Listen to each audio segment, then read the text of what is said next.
Boa tarde a todos.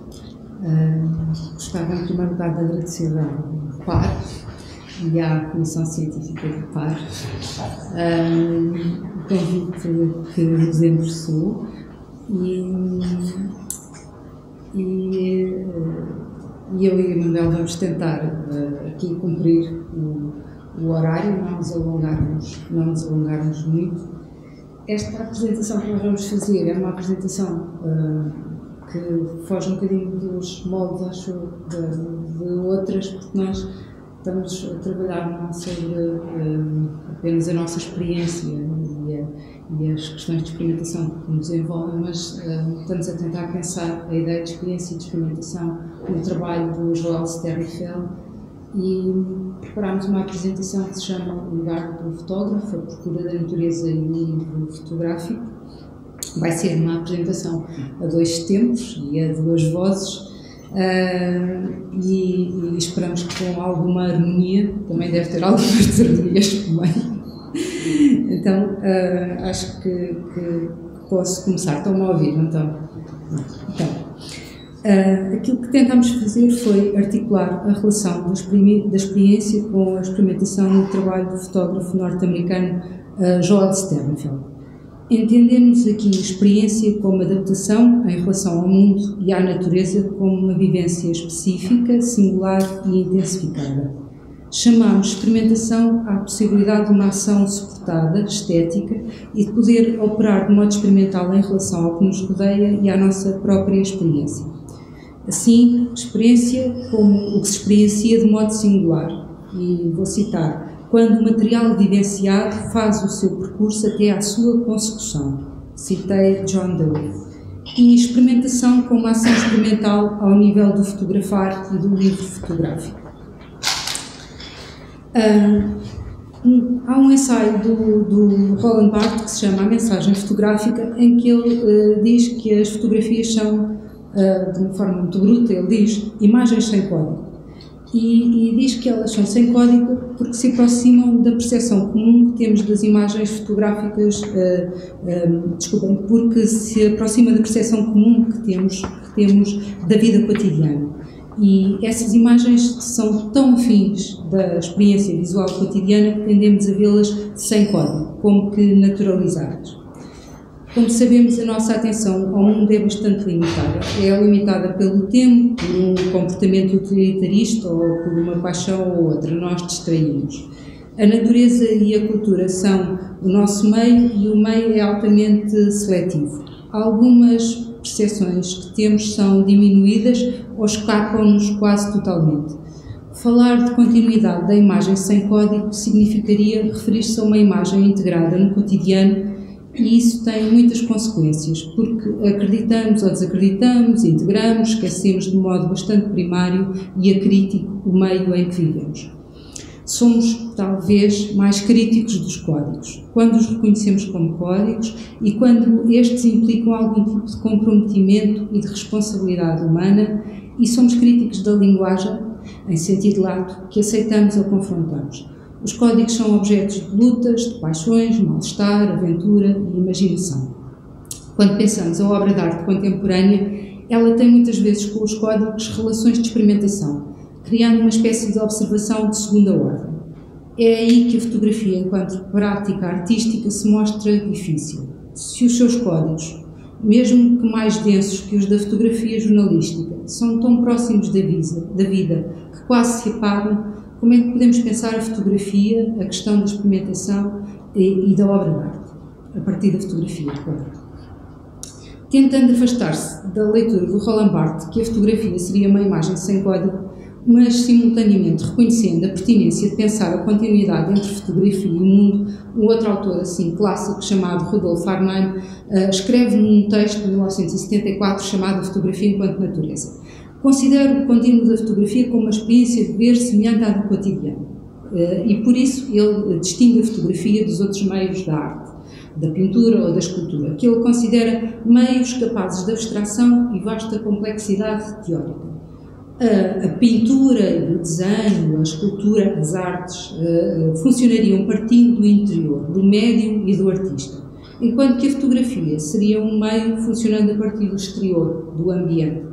A fotografia, para ele, seria assim muito mais próxima de outras experiências estéticas comuns, menos intelectualizadas, como a dança. Portanto, fotografia e dança estariam próximas. Dançar, como sabemos, está próximo dos corpos, dos ritmos cotidianos e do mundo. Poderíamos discutir esta perspectiva, mas há algo nesta perspectiva que nos toca e que nós queremos convocar, que é a relação de proximidade ao mundo como raiz de uma experiência intensificada e a possibilidade de experimentação que aí é convocada. Walter Benjamin, outro clássico, no ensaio sobre a reprodução técnica da imagem, diz-nos que nas imagens técnicas, na fotografia e no cinema, a experiência de relação com o mundo é uma experiência de proximidade, enquanto que o que marca a experiência da imagem única é a distância. A câmara é como o cirurgião, o pintor como o mar. Um operador de câmara opera dentro do corpo, tecnicamente. O outro à distância de um toque, magicamente. São formas muito diferentes de curar. No mesmo ponto do ensaio, Benjamin fala da penetração do mundo pela técnica. É uma passagem bastante difícil, mas podemos tentar percebê-la quando pensamos que hoje entramos pelo mundo dentro, munidos de aparelhos de percepção que são cada vez mais técnicos e cada vez mais incisivos. Citando um Benjamin irónico, aspas, a visão da realidade imediata tornou-se um miosótis no mundo da técnica. Fim de citação. No trabalho de Sternfeld temos uma espécie de cirurgia, não de magia. Na sua deslocação pelo espaço, ele opera no corpo do real.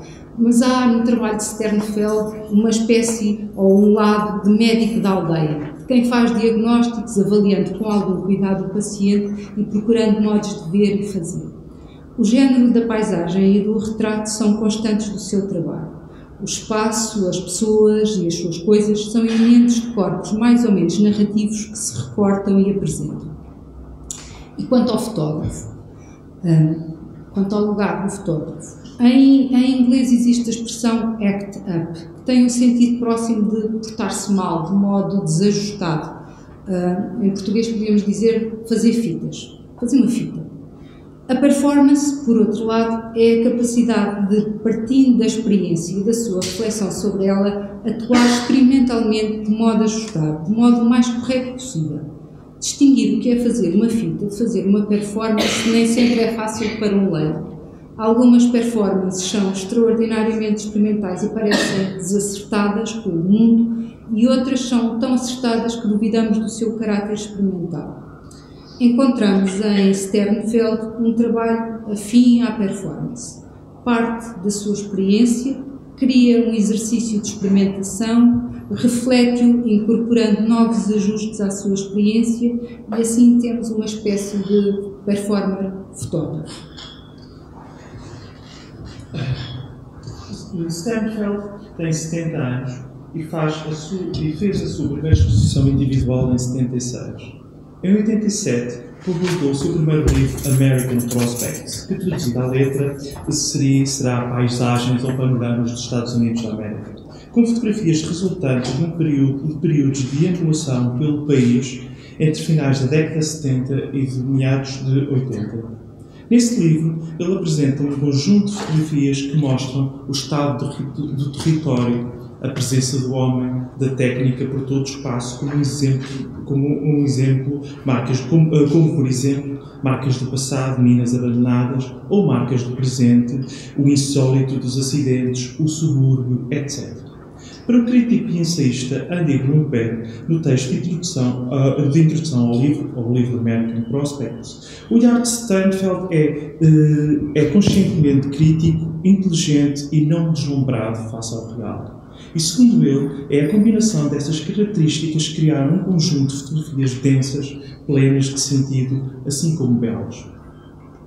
Características estas que podemos encontrar, quer nesta imagem que nós vemos aqui, nós temos de pensar que estes são trabalhos de finais dos anos 70, que até ao final dos anos 60, o modelo daquilo que seria a convenção de uma paisagem seriam lugares puros, ou seja, livres da presença do homem. O que nos faz questão de ver aqui, sim, a vista é majestosa, mas a vista tem propriedade, ou seja, tem um dono. Isto faz questão de dizer que isto pertence a uma propriedade, como além que nos mostra, por exemplo, de uma forma discreta, os cabos da energia que passam na zona mais elevada da imagem.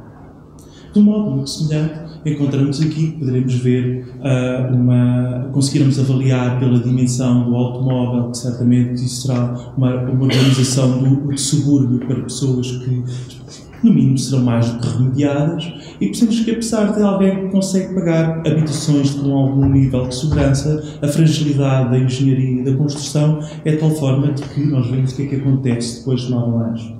E essa inteligência, ou essa singularidade, essa inteligência de que falava o Andy Grunberg a propósito das imagens de Joel Sternfeld, nós conseguimos perceber, por exemplo, na escala derrocada, quando comparamos a proximidade não só da derrocada, como o carro, com o carro como padrão ou como referência da escala da magnitude do desastre.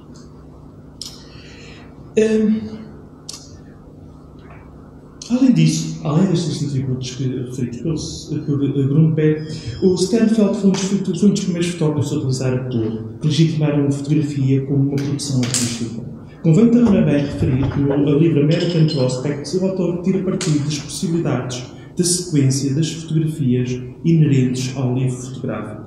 Um formato, ou tipo de peça, que permite outras soluções discursivas que ele irá explorar em livros posteriores. O que é isso de um livro fotográfico? Não se trata da simples compilação de fotografias de uma mesma série de trabalhos, nem tampouco um catálogo. O livro fotográfico, enquanto conjunto de fotografias, estabelece algo mais do que a simples organização das partes. Estabelece antes um todo com um caráter próprio. A sequência das imagens, a sua disposição na página, pelas páginas, implica um trabalho de edição, de associações, de ritmo, quase de uma experiência cinemática. Como afirma Martin Papp e Kerry Badger no livro The History of Photobook, no verdadeiro livro fotográfico, cada imagem pode ser considerada como uma frase ou um parágrafo, e toda a sequência das fotografias um texto completo.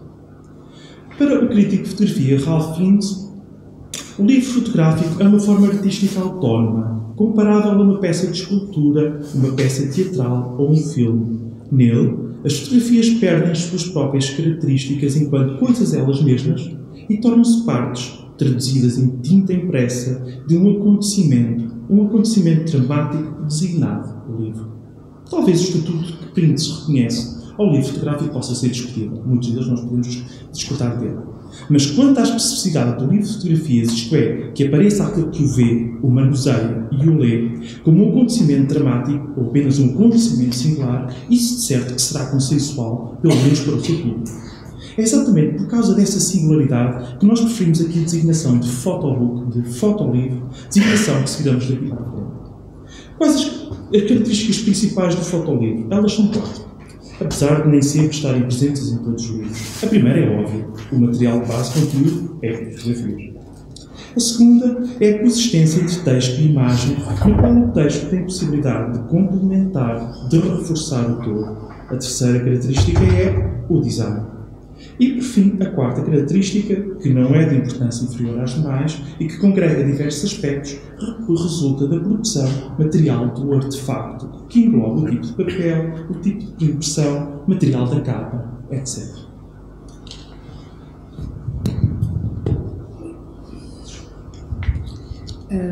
Os 3 projetos de que nós vamos falar são 3 livros. Dos últimos publicados por Joel Sternfeld, e são o Sweet Earth, When It Changed e Oxbow Archive. O Sweet Earth, eu vou falar dos 2 primeiros e o Emanuel vai falar do Oxbow Archive. O Sweet Earth é um fotolivro de formato bastante convencional. No tamanho, papel, na impressão, na paginação, no texto, na página esquerda, fotografia à direita. Mas é um livro com algumas características que gostaríamos de partilhar. Se em American Prospects o Joel Sternfeld interrogava a relação do homem com o espaço e o resultado da ação humana e os desacertos do mundo, ele aqui é mais específico. Aquilo que ele procura é compreender de que forma os que possuem uma ideia, uma boa ideia ou uma ideia utópica, a tentam realizar. E por isso fotografa cerca de 60 comunidades intencionais nos Estados Unidos. A American Prospects apoiava-se exclusivamente em fotografias e em legendas convencionais, local e data. Aqui articulam-se textos relativamente longos com uma fotografia. Eu gostaria que vissem a fotografia que se segue enquanto leio uma tradução pessoal do texto que acompanha a fotografia e vou tentar ser fiel ao tom. Ruínas de Drop City, Trinidade, Colorado, agosto de 1995. 3 dos fundadores de Drop City conheceram-se quando eram estudantes de arte em Lawrence, Kansas, em 1961. Chamaram à sua prática de pintar pedras e de as deixar cair do telhado de um prédio para as ruas Drop Art. Em 1965, estes fundadores desejavam viver sem ter de pagar renda e criar arte sem as distrações do emprego, o que os levou a comprar por $450 uma pastagem de cabras de 2,5 hectares nos arredores de Trinidade, Colorado. A parte fácil foi a de dar nome à sua prática, o nome da sua prática artística, impulsionada pela gravidade, à comunidade. Construí-la foi um pouco mais difícil, mas tendo assistido a uma aula de Buckminster Fuller e tendo-se-lhe juntado um candidato a construtor de cúpulas de Albuquerque, arrancaram com materiais reciclados e um otimismo visionário. Placas de metal foram retiradas dos tejadilhos de carros, pelos quais pagavam tudo e meia, e aparafusadas às estruturas dos donos. Estes materiais não só ofereceram abrigo, como se tornaram emblemáticos da recusa do grupo em participar na sociedade de consumo. Dinheiro, roupas e carros eram partilhados e viviam de procurar e reciclar materiais desperdiçados. Inicialmente, a comunidade floresceu. Com um grupo inicial de 12 membros, funcionava como os fundadores tinham planeado, como um ninho para a sua arte. Mas um fluxo constante de publicidade underground e mainstream, encorajada pelo residente Peter Rabbit, conduziu a uma avalanche de visitantes. Foram reportadas as visitas de Bob Dylan, Timothy Leary, Jim Morrison, embora o crédito atribuído a relatos dos anos 60 seja no mínimo duvidoso.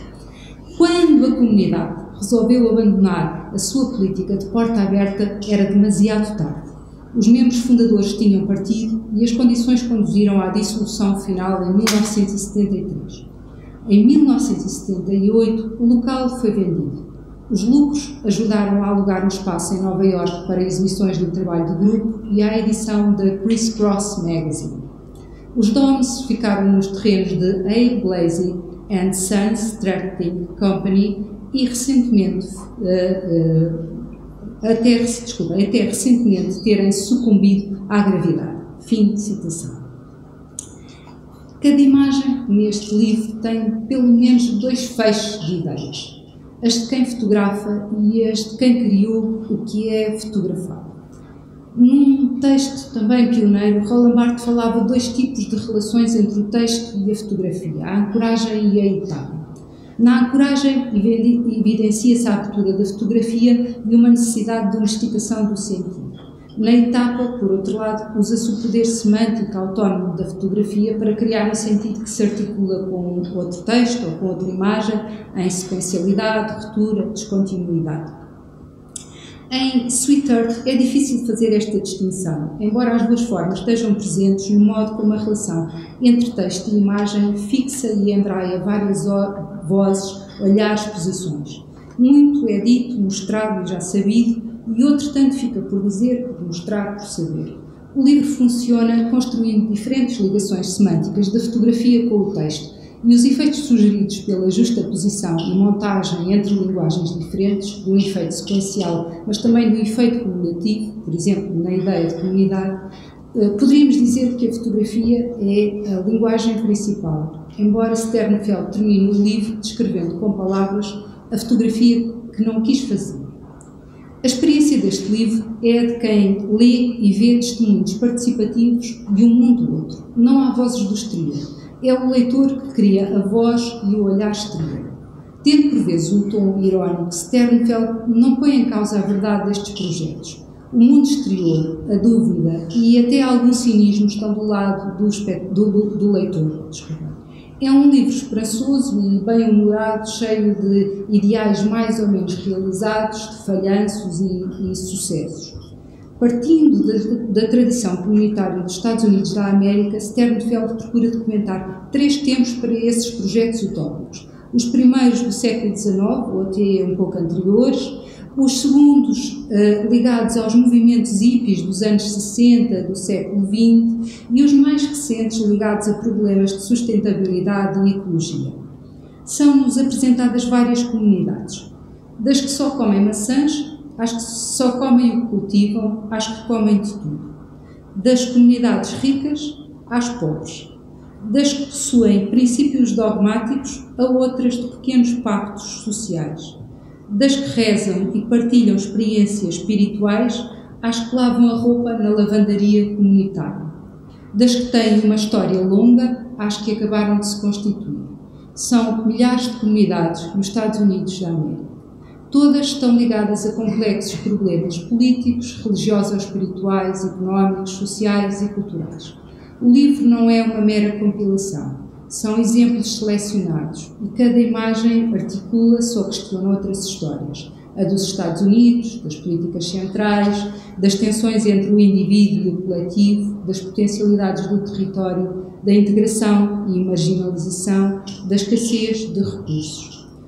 O leitor deve voltar ao início para rever as histórias possíveis, as impossíveis, para compreender a dimensão do político, a articulação com o religioso, com a comunidade. Há uma remontagem possível para o leitor, um reorganizar das narrativas, consultas que podemos fazer. Podemos também regressar a Sweet Earth para rever o kitsch hippie da Rainha do Baile do Parque das Caravanas, ou para pensarmos quem são os amigos com quem poderíamos fazer uma horta ou um jardim.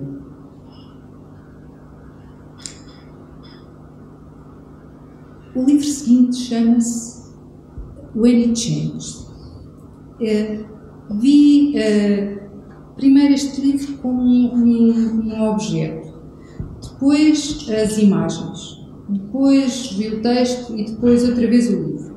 O livro apresenta 48 retratos de delegados à Conferência das Nações Unidas sobre Mudanças Climáticas, que se realizou em Montreal em 2005 e reuniu mais de 20.000 participantes. A propósito deste trabalho de Sternfeld, o que ouvi e vi nesta conferência chocou-me de um modo que nunca tinha experimentado. Vivo a 5 quarteirões do antigo World Trade Center e estava à janela quando o primeiro avião embateu, mas isto era pior. Na minha opinião e na de quase todos os participantes, não só estava a ocorrer uma mudança climática, como estávamos num ponto de mudança irreversível. Quando o Emanuel olhou para os retratos e para o texto, viu uma espécie de litania. Eu vi uma espécie de exaustão. Gente muito cansada, esforçando-se por continuar. Sternfeld escreve no mesmo artigo. Em Montreal, tentei fotografar os delegados no momento em que o horror do que ouviam e viam era visível nos seus rostos. O que estava em jogo, afinal de contas, era a continuação da Terra como um planeta adaptado à nossa vida. Ninguém sabe quanto tempo demorará o processo de extinção humana, mas enquanto decorre, a mesma ordem global vai fazer prevalecer o que sempre prevalece. As nações ricas encontrarão formas de se proteger e permanecer confortáveis, enquanto os países pobres e os povos pobres sofrerão. When It Changed é um título destabilizador. Kit é aquele, refere-se à terra, ao clima, às pessoas. É um livro de formato pequeno, capa branca, lettering preto, com um apontamento vermelho, um texto legível articulado com blocos de caracteres em código legível, em cinzento. O design do livro como que comenta a informação que é compilada, que se lê e não se lê, que está em claro e está cifrado.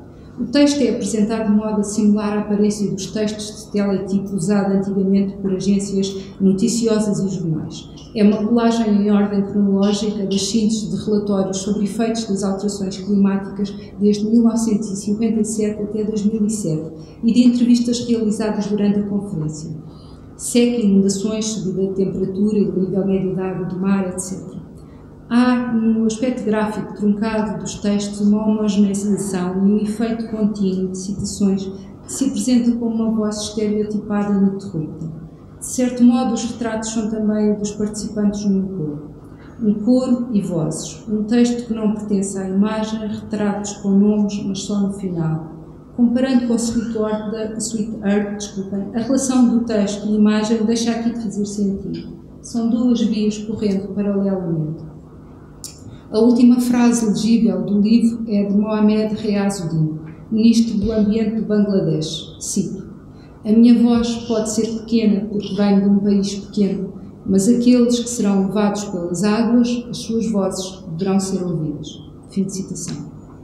Se os textos são vozes, os retratos evocam atores e evocam a imagem do corpo no teatro grego, que dá conta do horror e fala com justiça, fazendo para os espectadores uma mediação inconsequente para o decorrer da tragédia. E o último livro que vamos falar é The Oxbow Archive, e é o melhor.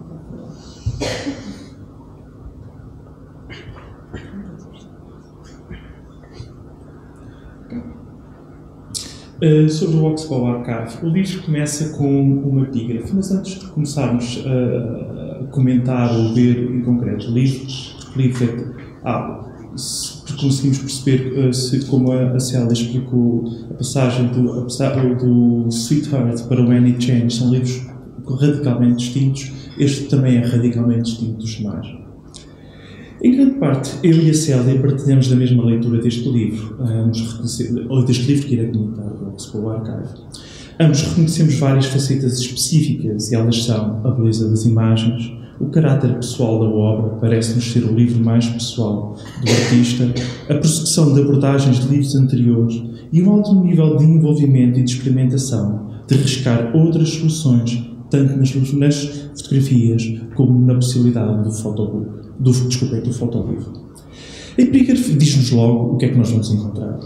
Para o olhar atento, cada momento do ano tem a sua própria beleza e no mesmo lugar do campo contempla-se, hora após hora, um quadro que não se viu jamais e que jamais se voltará a ver.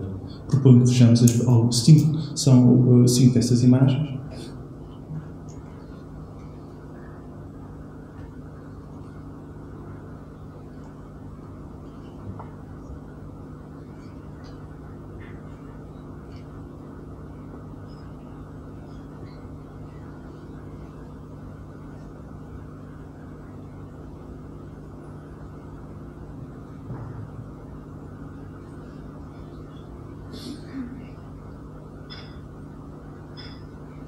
Já percebi que a qualidade da projeção não é melhor, mas pronto, vamos conviver com isso. Eles não estão cá para ver.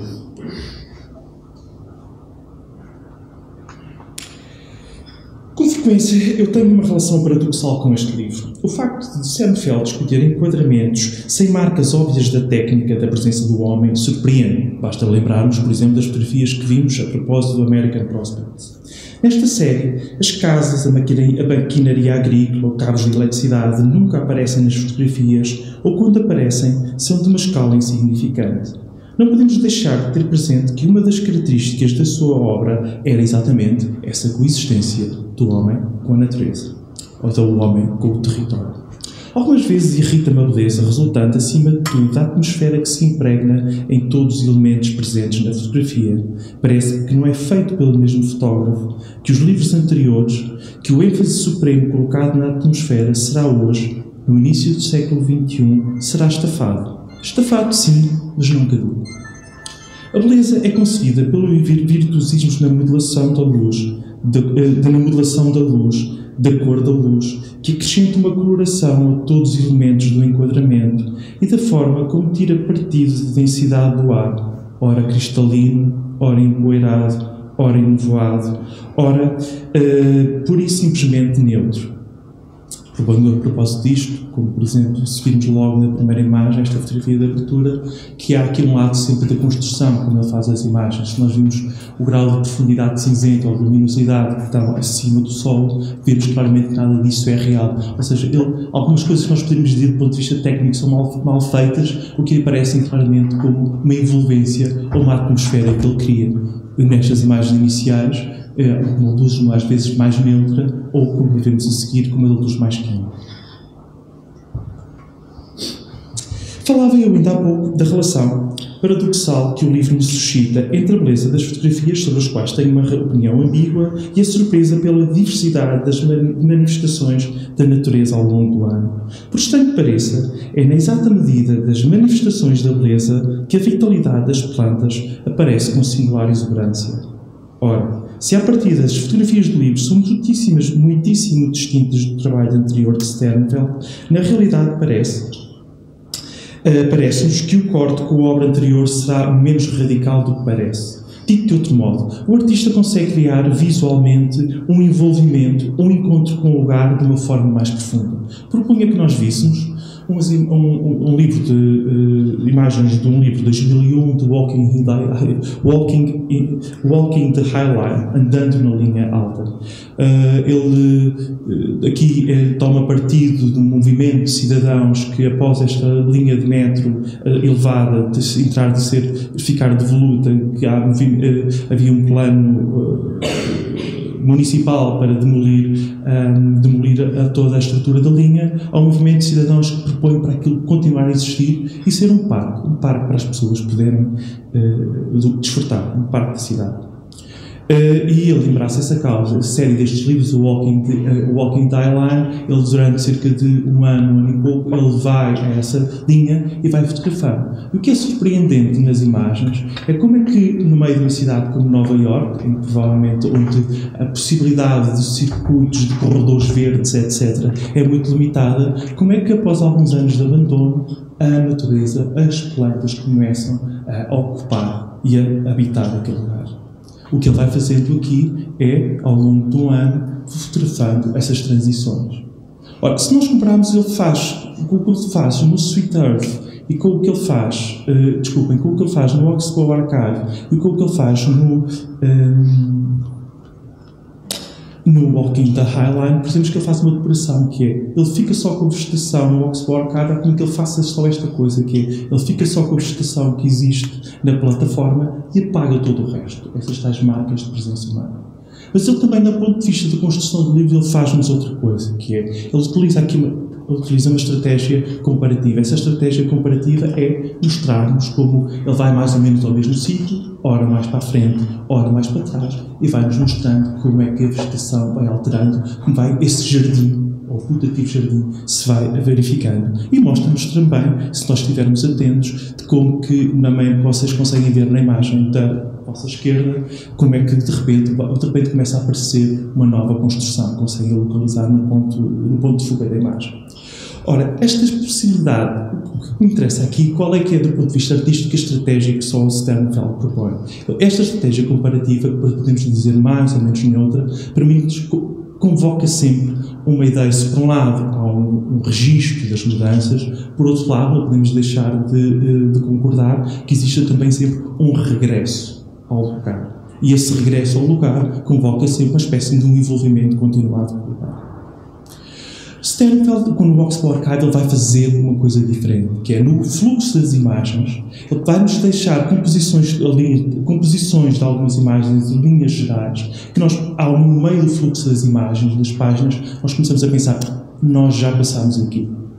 E depois percebemos que há uma espécie de continuidade formal, ou de reconhecimento de espaços. E quando, na realidade, estes espaços não são os mesmos espaços. Esse lado de espécie de continuidade, que aqui não aparece do ponto de vista formal, aparece uma forma de nos dizer que nós já passámos por aqui. E quando eu, enquanto leitor, digo eu já passei por aqui, eu já não estou a ter apenas uma mera relação puramente visual, ou um envolvimento já do outro lado.